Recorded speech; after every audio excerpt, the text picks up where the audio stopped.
Section 1. You will hear a young student, Andrew, ringing an employment agency inquiring about their services. First, you have some time to look at questions 1 to 7.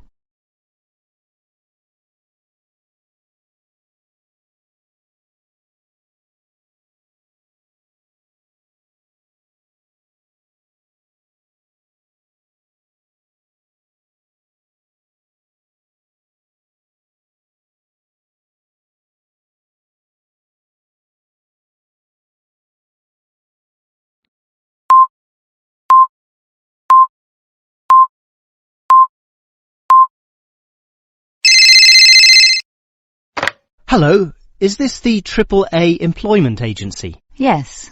Hi, I rang before. My name's Andrew Peterson. I rang you earlier and gave you my personal details. Hello, is this the AAA employment agency? Yes. Hi, I rang before. My name's Andrew Peterson. I rang you earlier and gave you my personal details. If you remember, I'm that student looking for work during the summer holidays. Oh, sure. Actually, I have your file right here.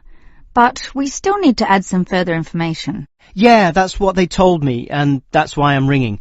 What do you need to know? Well, we have to know your main level of education. It's a degree, I suppose. Yes, but I'm still doing it in engineering. It's quite interesting. Some of my friends are studying computing, though, so I'm interested in that also. Well, I'll just write in your main degree subject, engineering. We usually have a demand in computing, though. Have you worked with computers before? No, I just do some programming for fun at the university, but I almost got a job as a computer designer once. Actually, the only job I've ever had was as a car salesman, believe it or not. Well, at least you've had experience dealing with customers. What about hobbies, though? Sometimes they can help develop useful skills. In my free time I don't do much, mostly study. I play chess occasionally at the university chess club. That's right next to the tennis courts, but I'm not interested in that. Chess helps develop analytical skills, so I'll put that down. Of course, it's your main skills that employers want to know about. What would you say they are? Well, I'm in my 3rd year now, studying electrical machines and generating systems, but I'd say electronics is my best skill, much better than, say, my machine skills, which aren't so good, actually. Okay, machine skills are in demand, but so too are electronic ones, so we might be able to find you a part-time job in that field. But what sort of money do you expect to get? Oh, anything, really. I'd want the standard payment, let's say. What's normal? 1,000 a month? 1,500? I'll just put $1,200, okay? That's fine by me. When can you start? Say, within 2 days? Easily. Actually, less. In fact, just give me a ring and I'll be able to start immediately. Although I admit it'll take me a few days to get used to getting up early in the morning. Okay, that's just about it. Unless you'd like to add anything else which may help with your application? Not really. I ride a motorbike, but that's unimportant.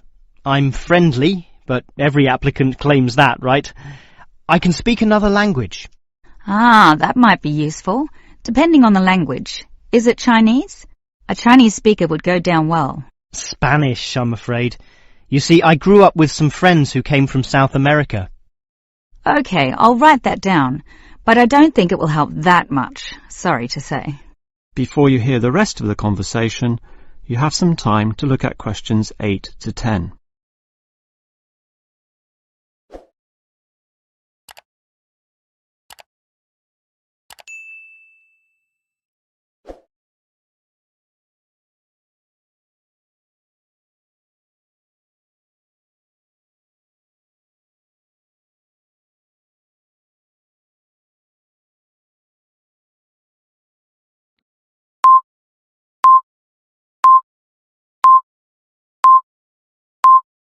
Now listen and answer questions 8 to 10. Well, thanks for your help, and hopefully I'll get a job soon. But can I just ask one more question? Sure. What basically are employers looking for when they interview someone? Oh, many things. Being hardworking, diligent and focused on your job is good, but surprisingly it often means you can't see the bigger picture or provide suggestions which help the company move forward. That requires thinking for yourself, outside the box as they say, and being free of the standard ways of approaching tasks. Employers certainly value that. I guess experience must help, though. It depends. If it involved a routine job, one which didn't exercise your mind, it might not mean that much at all. But since companies are basically composed of people, it is important to be able to get along with others. There's no point in hiring someone whom the other employees don't like, right? That just causes problems. In fact, I would say that being friendly and approachable ranks far more highly than your academic qualifications. Okay, and that's all assessed at the interview, right? Yes, and your qualifications, experience, and approach to the job, such as whether you can do different things, work overtime, or do long hours, is needed. But those latter qualities are pretty much standard. What may be more important is based on the fact that things inevitably go wrong. Mistakes are made and someone's got to fix them in a way that creates the least disturbance.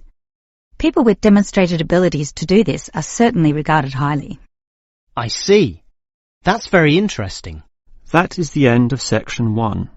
You now have half a minute to check your answers.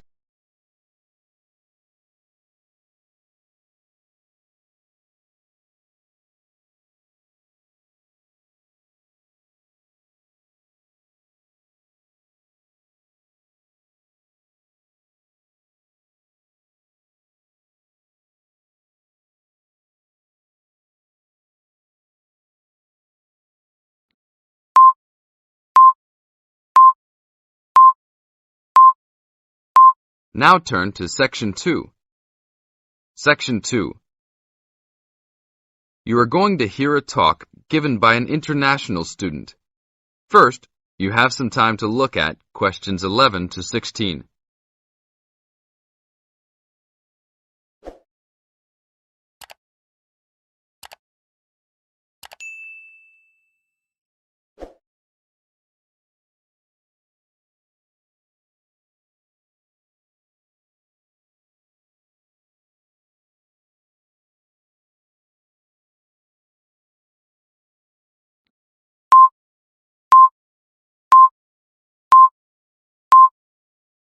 Now listen to the tape and answer the questions.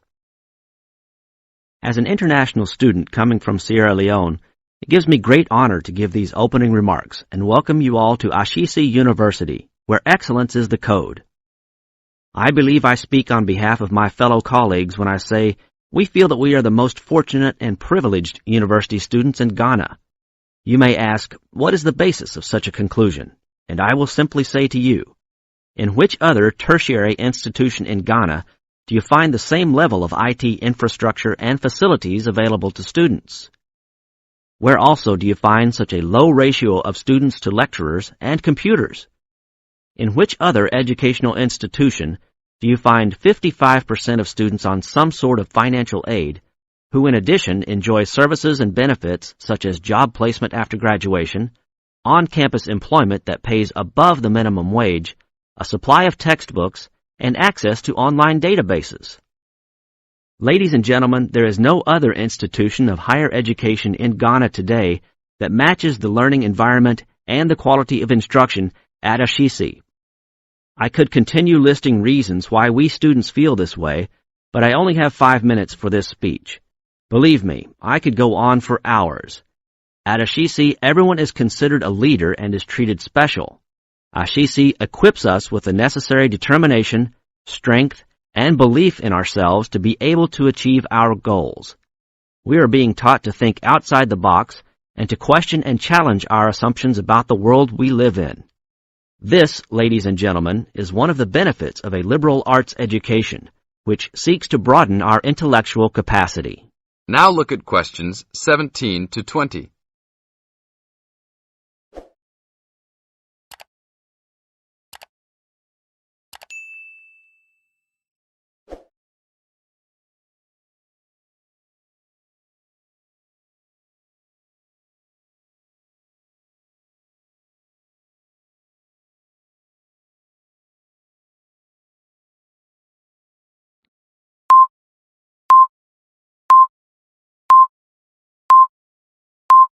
As the talk continues, answer questions 17 to 20. At Ashisi, we are also exposed to real-life situations and learn how to deal with them through a practical and vigorous academic program, as well as various seminars in which prominent leaders in their professions are invited as guests to interact and share their knowledge and experiences. Some people, even some of you in this audience, may believe that tuition at Ashisi is too high, but I say to you that the students here are unanimous in saying it is worth it.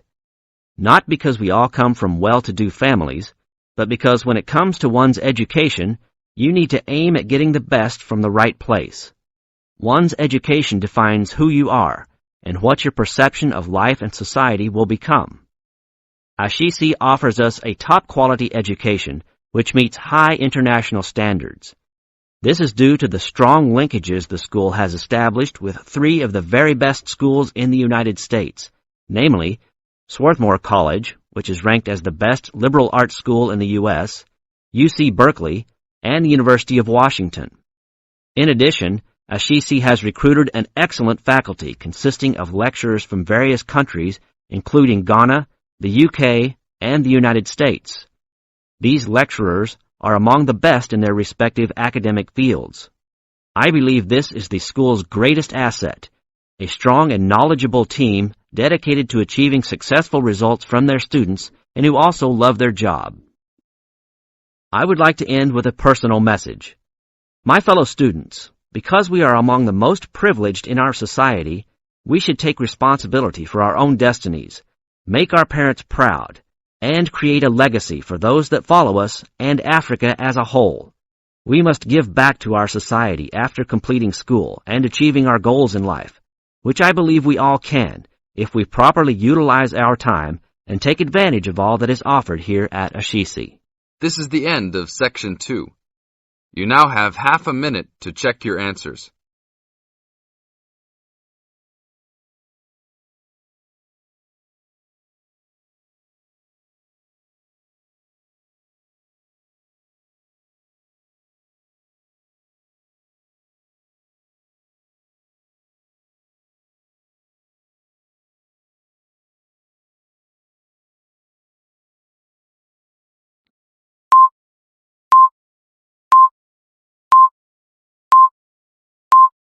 Now turn to Section 3.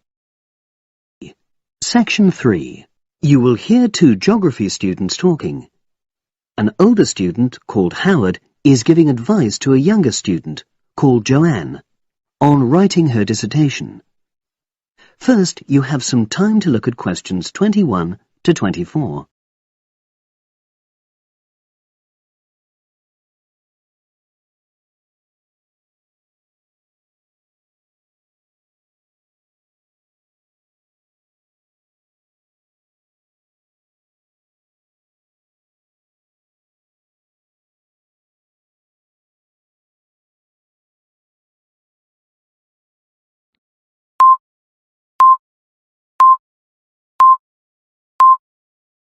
Now listen and answer questions 21 to 24.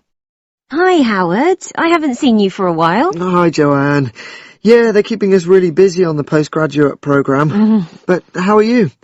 You'll be starting your dissertation soon, won't you? Yeah, tutorials start next week. I've got Dr. Peterson. You'll remember it all from last year, of course. It's not something you forget easily. Oh. But seriously, although I didn't expect to enjoy writing my dissertation, and in fact I didn't really find it much fun, I wouldn't have missed the experience. I found it really improved my understanding of the whole degree programme, from the first year on. Right.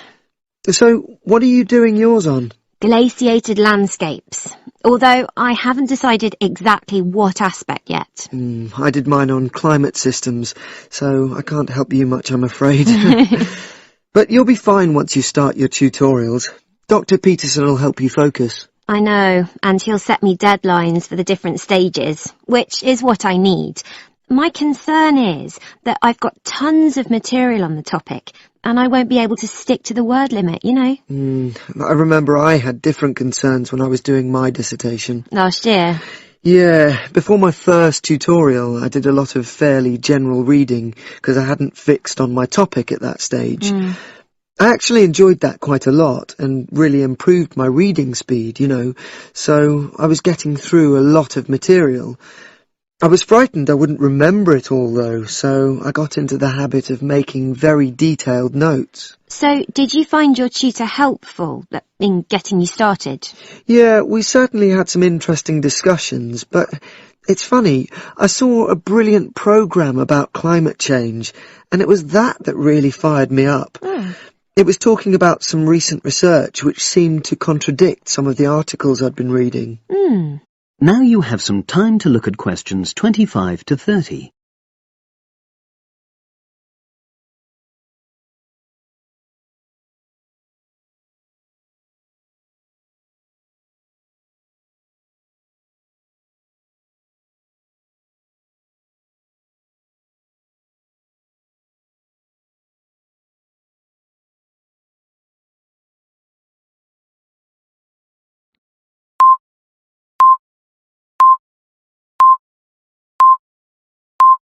Now listen and answer questions 25 to 30. So you say your tutorials start next week? Yeah. Well, the first month's crucial. You've got to meet your tutor and decide on your focus, but don't become too dependent on him. Don't see him every week, only when you want to check something. Right.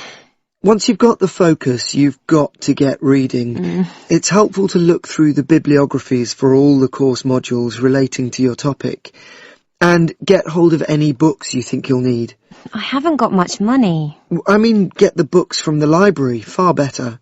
And I suppose I should prepare a detailed outline of the chapters? Yeah, absolutely. But don't feel you have to follow it slavishly. It's meant to be flexible. Okay. Now, I'm someone who likes to get writing quickly. I can't just sit and read for a month. Not like me, then. But if that's what suits you, your natural approach, then you really ought to start immediately and write the first chapter. Right. Now, Joanne, about the library, it's worthwhile getting on good terms with the staff. They aren't always helpful with undergraduates. I suppose they focus on postgrads more. Maybe. But show them you're serious about wanting to do good work. And what if I can't find what I need?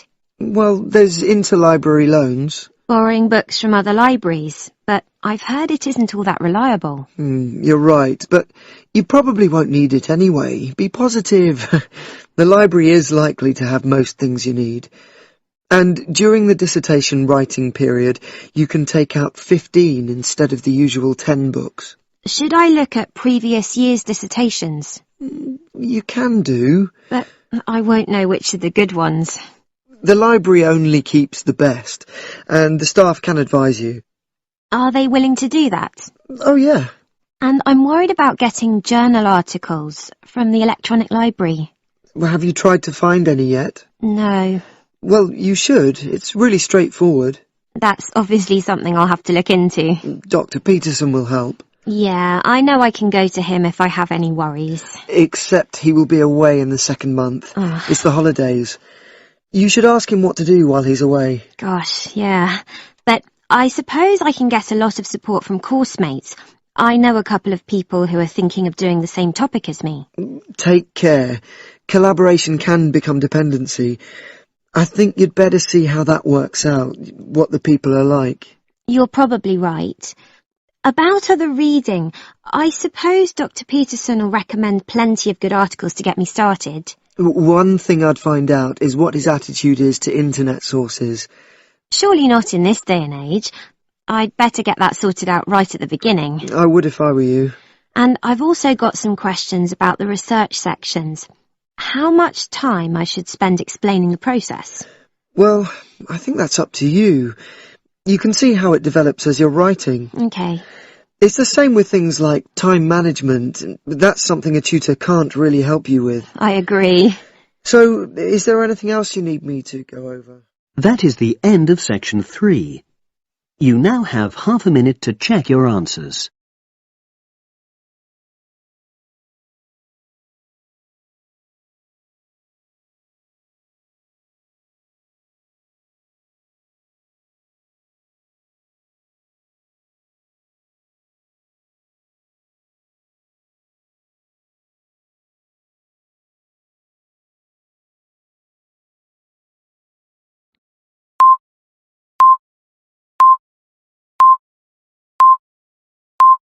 Section 4. You're going to hear a short talk about the banks in Britain. Now you have some time to read questions 31 to 40 first.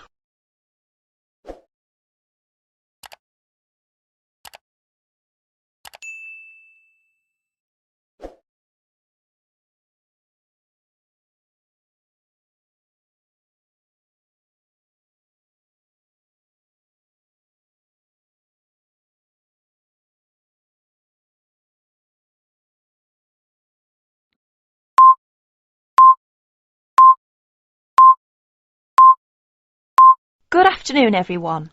Thanks for turning up today to this short talk I'm going to give on student banking. Many of you are unfamiliar with the way banks work in this country, and today's talk should give you a few starting points. Well, as you probably know, you'll need to open a bank account while you're here. The safest place to keep your money is in a bank. Choose one that is near where you study. All the major banks in Britain offer special facilities for students, and we'll be only too happy to explain how to open an account. The most useful type of account is a current account. You can pay in money received in any form and then draw it out when you need it by using your checkbook. Writing out cheques in their name can make payments to other people. If you want to draw out cash for yourself, make the cheque payable in your own name or to cash. A cheque crossed with two parallel lines is even safer, as it must be paid into a bank account. Payment by crossed cheque has the added advantage that when the person to whom you have given the cheque presents it at a bank, it will eventually come back to your bank and provide proof of payment. Most people now ask their bank to supply only ready crossed cheques. Most banks don't make charges if you keep more than a certain amount of money in your account. However, you shouldn't overdraw on your account. Withdraw more money than you have in without the bank's permission. If you borrow money from the bank, there will be an interest charge. You will also have to pay a small charge to convert foreign currency paid into your bank into sterling. If you have more money than you need for month-to-month expenses, it is a good idea to open a deposit account for some of it, where it can earn interest. This interest is taxable, but if your bank knows that you are not normally resident in Britain, then you do not pay tax on it. You can't pay by cheque on a deposit account, and to withdraw money, you should give the bank 7 days' notice, or you'll lose 7 days' interest. When you have established yourself as a satisfactory customer with the bank, they can issue you with a cheque card. This is really an identity card, which guarantees that correctly written cheques up to the value of £50 will be honoured by the bank. A cheque card can be very useful, as many shops and enterprises, particularly in London and the cities, will not accept a cheque unless a cheque guarantee card backs it. You can also use it with your chequebook to draw up to £50 cash from almost any bank in Britain. If you also ask for a Euro cheque card, this can be used in the same way to draw cash from most banks in Europe. Many banks provide dispensing machines, generally set in the wall of a bank outside, where you can draw cash when the bank is crowded or closed. Provided you are a satisfactory customer, the bank can issue you with a cash card, which allows you to draw up to £100 a day. That is the end of section 4. You will have half a minute to check your answers.